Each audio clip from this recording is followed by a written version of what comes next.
Well, how is everyone doing today? We've got an opportunity to study once again and to be together in the text of James. Thought I'd kind of see, at least on the top of the study, if everyone's feeling well and doing well. We've got Steve Wolfgang and Mark Russell joining Terry and I. As always, if you've got questions or comments or would love to participate via the chat side of things, please do so, and we'll be able to see and respond to what it is that you've got to add to our study.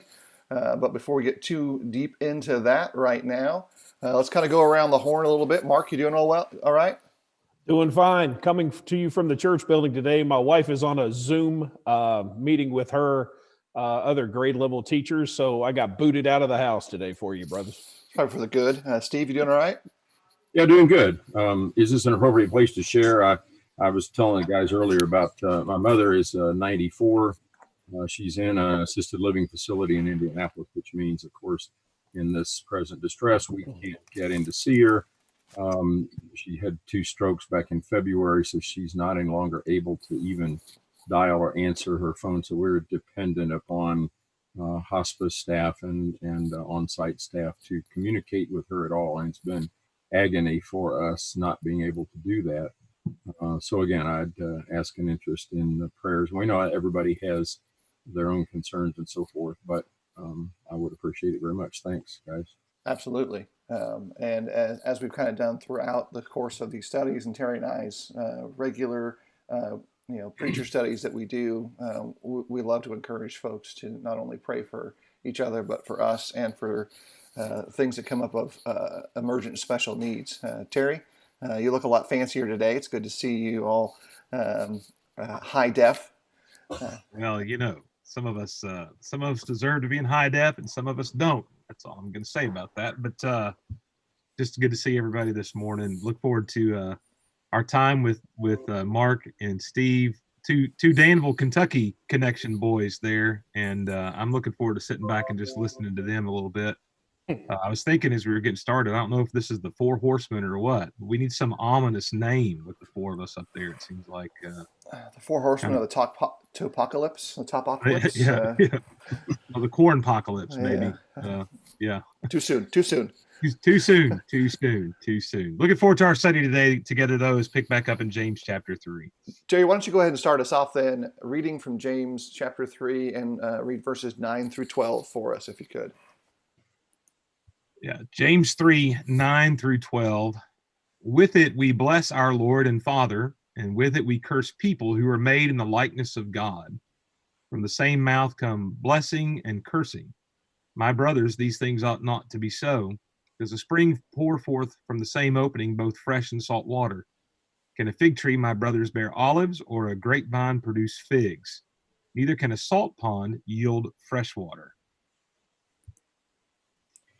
So that gets us going. Remember, we've already covered chapters 1, 2, and the first part of chapter 3. So we built a contextual foundation on the inside of James.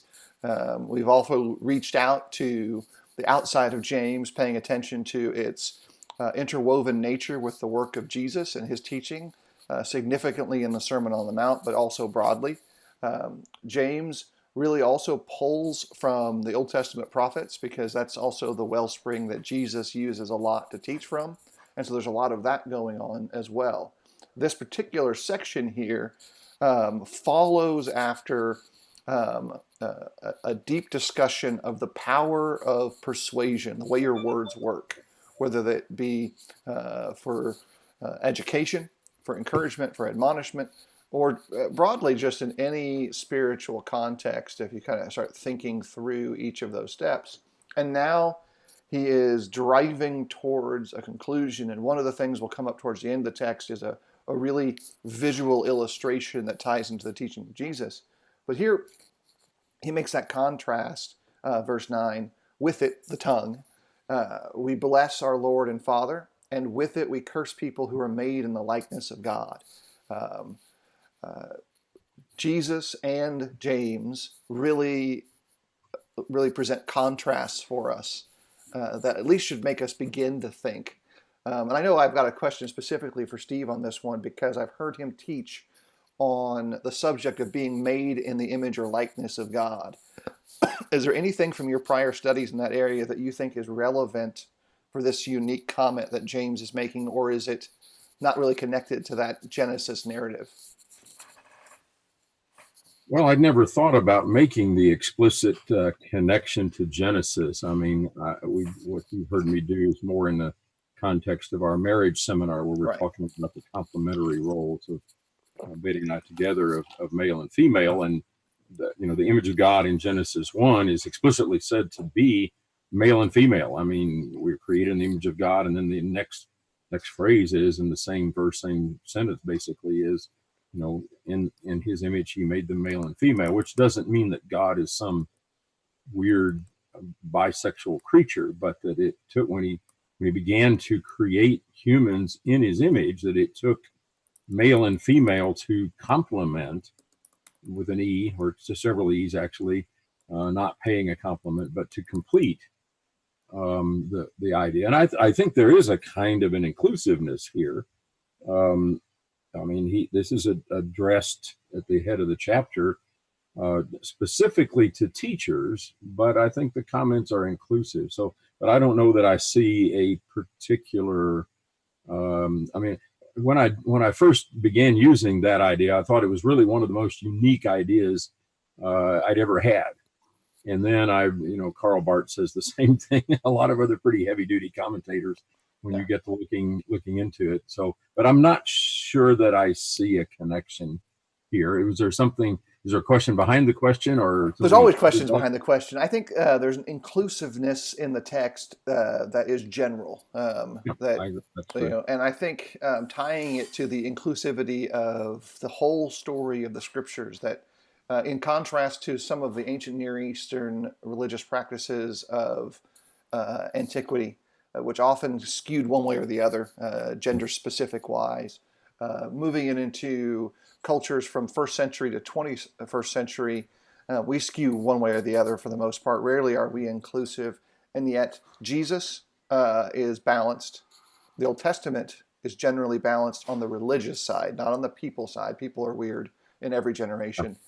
And James here is kind of doing the same thing. I think there's at least some layers of things to chew on for a while with that. Yeah.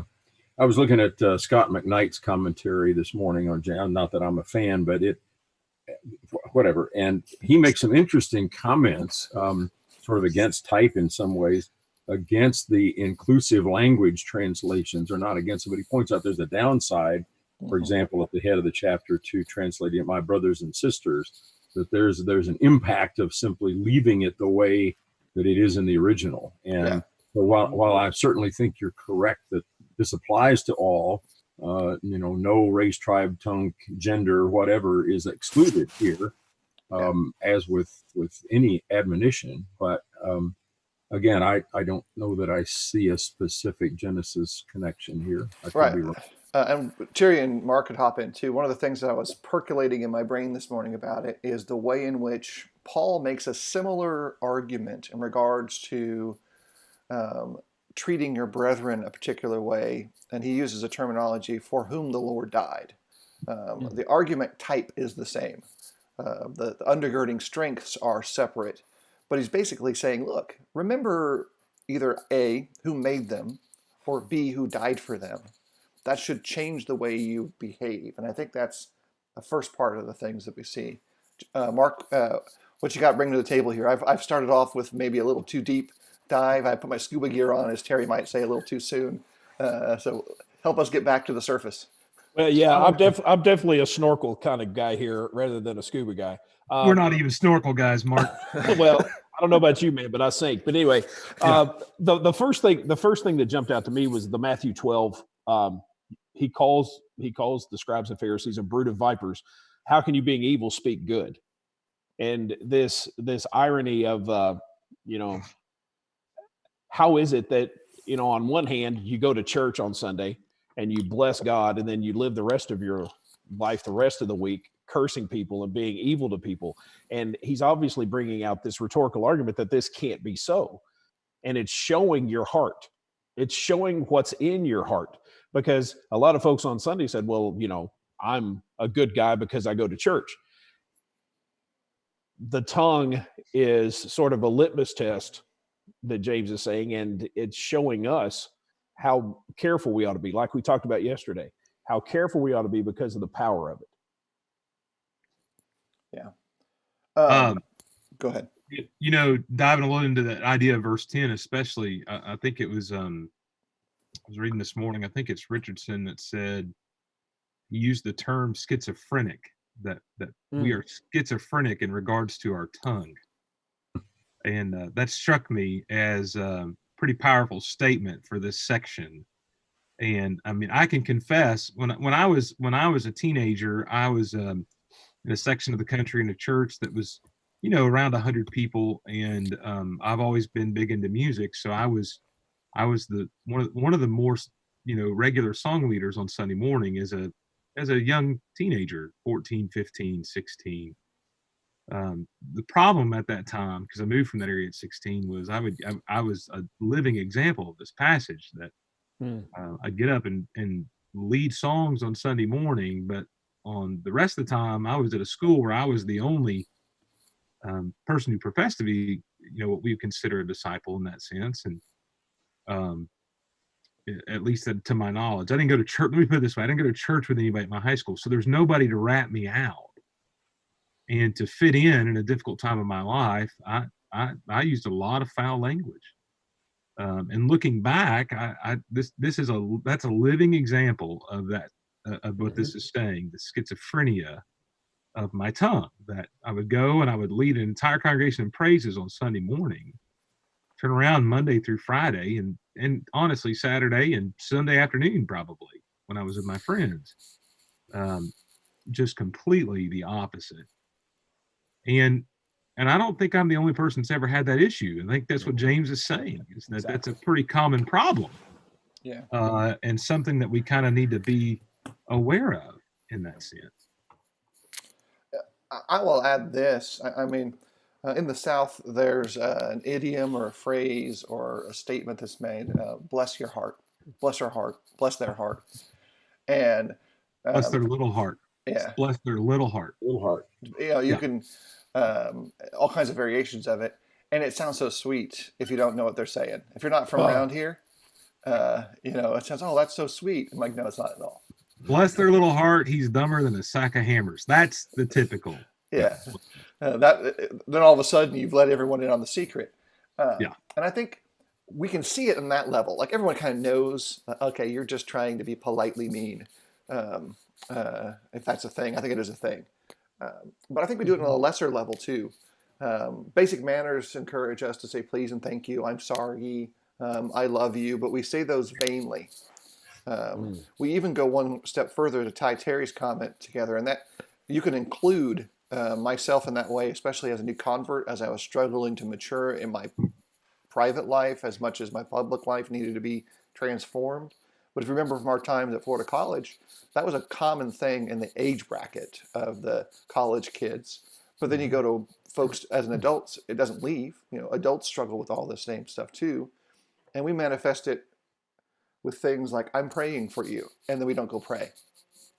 I care about you, but you don't really care. I think James is pulling all of that in with these two far extreme illustrations that are things that we need to really think about. And then in verses 11 and 12 in the text, this is the one that I think, if you wanted to play what does intertextual mean? Verses 11 and 12 of James chapter 3 are intertextual with the teaching of Jesus. That means this text really should make you think about the other text, and you only think about it this way because you've now remembered what Jesus said. I kind of think of it, when the apostles and the disciples were given insight to remember what Jesus taught them, that was the moment that their intertextual light bulbs went on. Like, oh, these are all the things that he said, and these are all the things the prophets said. And now we remember them all at the same time, and we're seeing the transparencies of the cartoon laid on top of each other until they build the final design. So thinking about the fig tree and thinking about the streams that Jesus used as illustrations, that should reframe our thoughts here. And What else do you guys see in there? And correct if you've got a different perspective, a different way to illustrate it. Dig deeper if you want to in these in verses 11 and 12 of chapter 3. Well, I would just tie directly to Matthew 7:16. Yeah. As just a direct point. There's a lot of kind of insinuation, but that's a very direct one. You will recognize them by their fruits. Are grapes gathered from thorn bushes or figs from thistles? I mean, that's if that passage doesn't come to mind when you read verse 12, I don't know how, quite frankly, because it just seems so parallel in so many ways.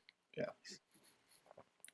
The one passage, Matthew 15, but the things that proceed out of the mouth come from the heart, and these are the ones that defile a man. I mean, if you're speaking evil of somebody, there's some sewage in your heart, and you're just opening the vents of your sewer-filled heart by your tongue.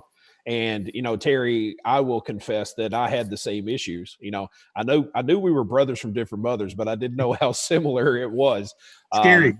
But I struggled with that same issue as an adolescent, but my sister ratted me out. So, so I had my little Jiminy Cricket walking around 1 year behind me in school.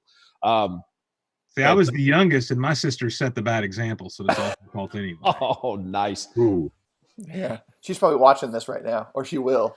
No, she won't. Well, and I think everybody, many people that I know, and I include myself, it's particularly as teenagers who are new Christians, that struggle to fit in and to compromise your values and behave hypocritically, like several of you have described, I think is a very common experience. What's sadder is those who have been Christians for years and decades and have not shed that dichotomy, and still both with the tongue, and as several of you have already pointed out, this ties directly to the rest of the chapter, that the problem is not really the tongue as much as the tongue is revealing what's in the heart. Yeah. And if one's heart is filled with all kinds of evil things, that's what's going to come out of the mouth. I think there's also, to make maybe another connection with verse 12, and maybe tying to Galatians 5, or really all the way back to Genesis, if we're going there, every plant, everything produces after its kind. Mm-hmm. You don't get pineapples off a grapevine, or all of the other illustrations that it uses here. And if you want to tie this to Galatians 5, if you have the works of the flesh that are the manifest thing in your life, then you need to replace that with the good things that are the fruit of the Spirit. And if you don't have that as a condition of your heart, then your behavior, not just your tongue, but specifically the tongue in this case, that's what's going to be manifest. So you've got to change what's internal in order to affect what externally is evident for people to see and to judge.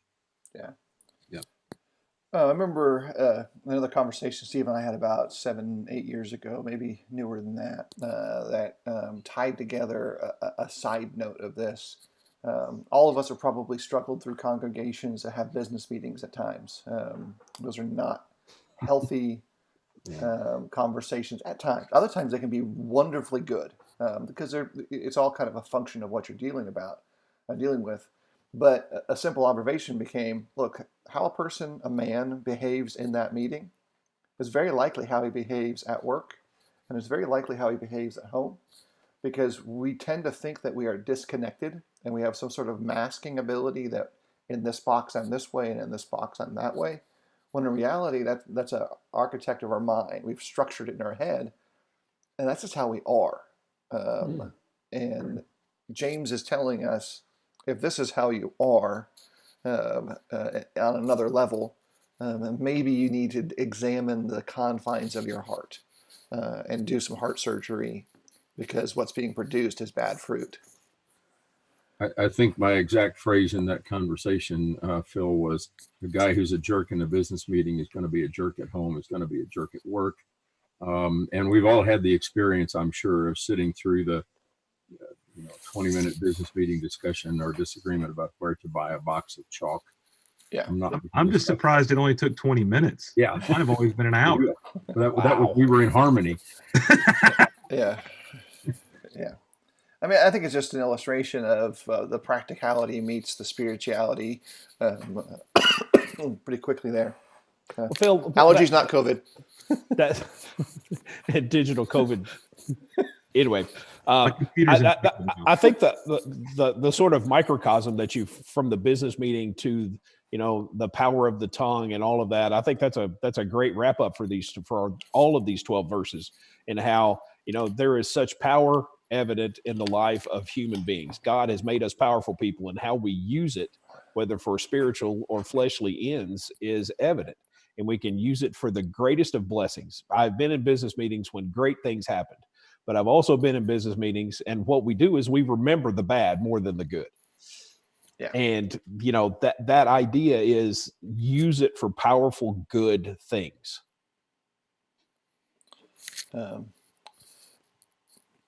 Let's add this to the text. We got to go ahead to read verses 13 through 18. One of the questions popped up from Shirley. If you could expand, I didn't see if she was responding to something or responding specifically to one of our comments. So if you could do that, that'd be excellent. Hal mentioned God turns bitter water to sweet, causes almonds to grow from dead wood. The poor teacher in this chapter is turning people to himself instead of turning himself to God. I think that's a good observation there, that focus matters significantly. And so, Shirley, if you want to expand or even send me a text message to explain it more, if you're not comfortable with it being in the larger sphere, go ahead. Happy to deal with it with more details in hand. But right now, Steve, could you read verses 13 through 18 of chapter 3? Oh, okay, she's talking about my cough. Yes, I'm sure. She's clarifying it's just my cough. He's keeping proper distance from the rest of it. I'm socially distanced, and I'm regularly checked by a very competent nurse, so I'm good. So verse 13, another question. Who among you is wise and understanding? Let him show his good behavior, by his good behavior, his deeds in the gentleness of wisdom. But if you have bitter jealousy and selfish ambition in your heart, do not be arrogant and so lie against the truth. This wisdom is not that which comes down from above, but is earthly, natural, demonic. For where jealousy and selfish ambition exist, there is disorder and every evil thing. But the wisdom from above is first pure, then peaceable, gentle, reasonable, full of mercy and good fruits, unwavering, without hypocrisy. And the seed whose fruit is righteousness is sown in peace by those who make peace. So in some ways, there's a slight shift contextually from the first part of the chapter to the second part of the chapter. But in other ways, there's the obvious continuing of thought. Unlike Paul, who can go all over the place in one chapter, it feels like, but doesn't really do it. It just sometimes feels that way. James tends to have a stream where he's working from a beginning to an end. And so that first question, who is wise and who is understanding among you? Obvious, rhetorical, pointed. How have you guys thought through it over the years? Like, what kind of question is this? Is it one that we should look at as just like a slap in the face type question, or is there more there? My first reaction is the same fellows that wanted to be teachers in verse 1. If you want to be a teacher, if you want to be a spiritual man, if you want to be a leader, here's how it breaks down. Yeah, I think it all ties together, and there's an obvious, and this is where it all goes together, right? Is the heart issue behind all of these complications. Mm-hmm. Starting with the teaching and then the tongue, we talked about how that what comes out of your mouth is a revelation of your heart and your character. And this is the same idea that you see in verse 14, that he ties this idea to this jealousy and selfish ambition in your heart. So the wrong motives, and that gets to the underlying. I think he's really just digging deeper as he goes. He's starting with the teacher, the stricter judgment. What you say is part of that stricter judgment. Be careful about that. But now we're getting to your motives, which is another layer below even what you say. It's what you think, and from that standpoint, so I think it all just goes together in that sense. Is how I view it. Yep. I think Steve just hopped off video for a second. He may or may not be back. It could be a call that came in. So we'll continue along with our study, and we'll fix things back. So digging into the text here, we've got a couple of things to think about. So with a connection, and I think it's right to connect it to the answer of the question is those who are seeking to teach, and we can step to one more layer on top of that and kind of think of it in a practical way, in that a lot of times we have challenges that come up where someone begins to push their behavior on others. You get your Diotrephes, you get those who make the Demases who make shipwreck. I illustrate it sometimes with the challenge of individuals who begin to run or politic for shepherding, for the role of a shepherd. And so that happens sometimes too. So knowing those things are the case, before we get deeper into verses 14, 15, are some of the things we can think about on like the prescription for the remedy? Because I think we need to talk about that a little bit, as how to solve that struggle a little bit during the process of its appearance. Like, okay, what do we start doing there in the sense of how do we handle it? How do we respond? How do we, in essence, solve it again? So what are your thoughts there in the text and in the setting of what we're seeing here that we need to think about? I know I asked like 6 questions. I apologize for that. I do that sometimes. Well, Go ahead. Go Go ahead, ahead, Mark. No, go ahead. Go ahead. I was thinking that you have this idea of you wanting to be a leader, you wanting to be a teacher. Character is seen when conflict, you're going to come under greater conflict. You're going to come under greater critique. And how you handle that critique is telling of your character. If you have wisdom, if you have understanding, you're going to show that even when other people are at their worst. You're going to be meek, you're going to be kind, you're going to be gentle. If it becomes all about you, well, what is this doing to me? That's going to show. And you don't need to be that type of person where it's all about you. And that's it.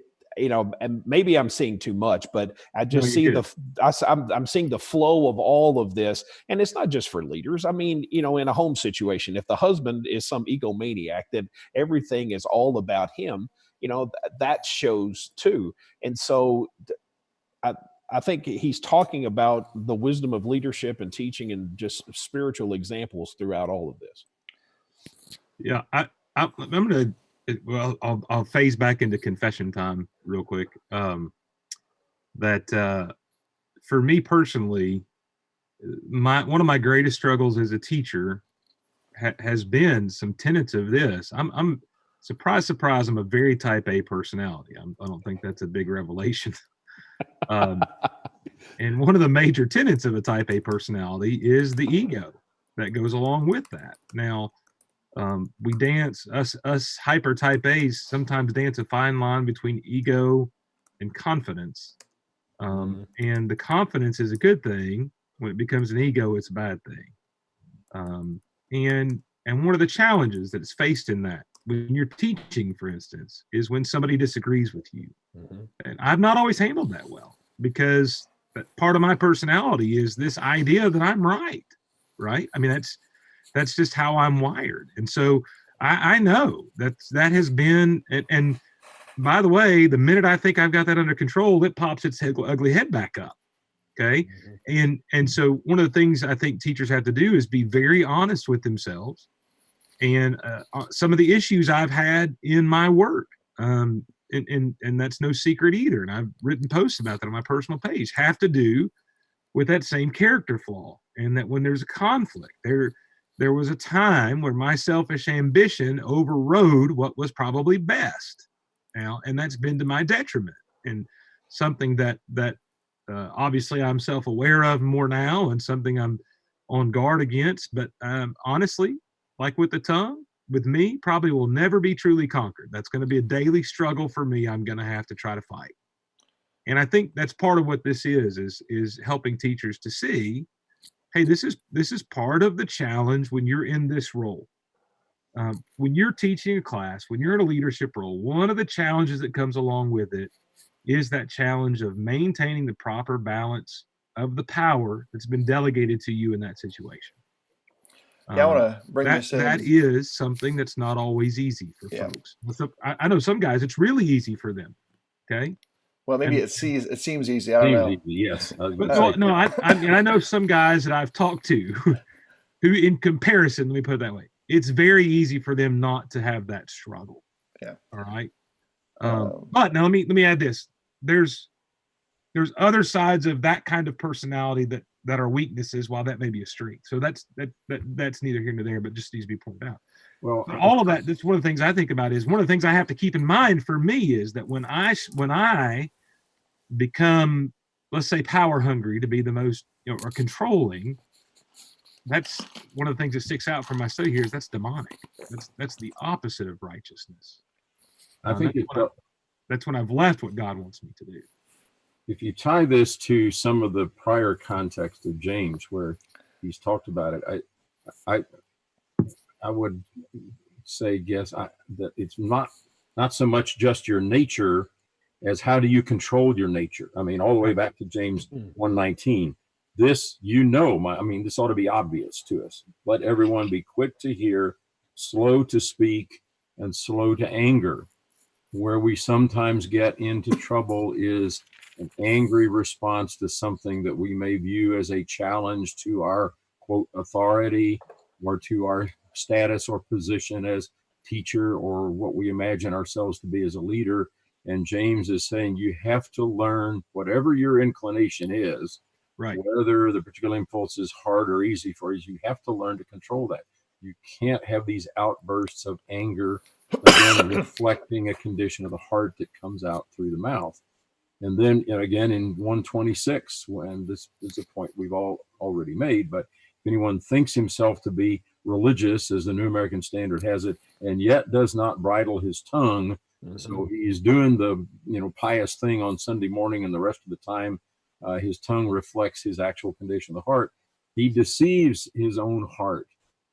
We have to be honest with ourselves. And he says this man's religion is worthless. And as James says, we all know that.